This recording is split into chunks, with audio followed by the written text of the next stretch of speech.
Ce film est très important pour nous parce que c'est un outil de combat, c'est un outil d'abord de vérité pour faire connaître exactement l'affaire.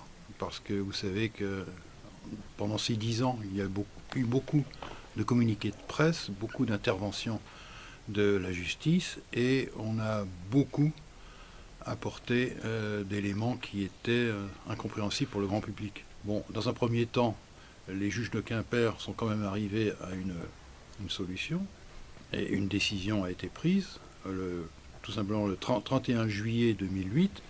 Et cette décision, c'est que c'est un sous-marin qui a causé la perte du Bugatti de Brest, tout simplement parce que ce jour-là, il y avait 2 manœuvres militaires en cours. Ces sous-marins étaient en manœuvre. Bon, ouais. Il y a eu un accident, ça arrive. Hein, bon, dans toutes les activités humaines, lorsqu'on fait certains exercices, que ce soit civils ou militaires, il peut y avoir des accidents. Bon, la moindre des choses, c'est de le reconnaître. Ce qu'on ne comprend pas, c'est que justement, ça soit allé en justice. Nous avons parmi nos adhérents de l'association SOS Bugatti de Brest, nous avons un militaire qui est un ancien de l'état-major de l'armée de terre. Lui-même ne comprend pas pourquoi. Ah oui. Quand il y a des manœuvres et qu'il y a des bavures, bon, bah, tout de suite, paraît-il, l'état-major prend... Bon, paraît-il, parce que l'armée est quand même surnommée la Grande Muette. Bon, apparemment, ça se passerait mieux du côté de l'armée de terre, et on va au-devant des victimes, et on reconnaît les faits, et on indemnise. Donc si c'est pas se foutre de la gueule des gens... on ne sait pas comment le prendre autrement, en tout cas. Voilà, exactement. C'est clair. Mais alors, ça veut dire maintenant... Est-ce que vous, donc avec le but de votre film, est-ce que c'est un moyen de relancer un petit peu ça a toujours, depuis qu'il est sorti, c'est-à-dire il est sorti un peu tardivement parce que...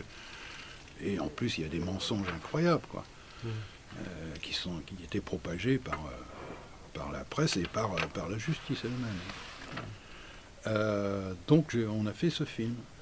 Et ce film a été montré, et à ce moment-là, les gens se rendent compte de ce qui s'est passé. Parce que c'est une affaire où il y a... injustice et manipulation pendant 10 ans. Donc ça ne peut pas rester comme ça, impuni. Il y aura toujours un moment, quelqu'un qui ressortira ça et qui dit « mais qu'est-ce qui s'est passé ?»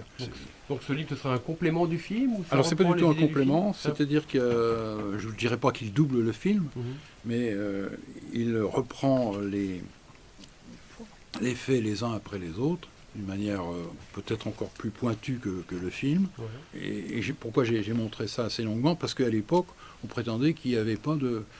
C'était absolument pas possible qu'un chalutier soit coulé par un sous-marin. Ah oui. Alors donc, on a beaucoup insisté là-dessus. On a retrouvé des témoins, des Français, Anglais, Irlandais, qui expliquent leur cas de manière très, très précise.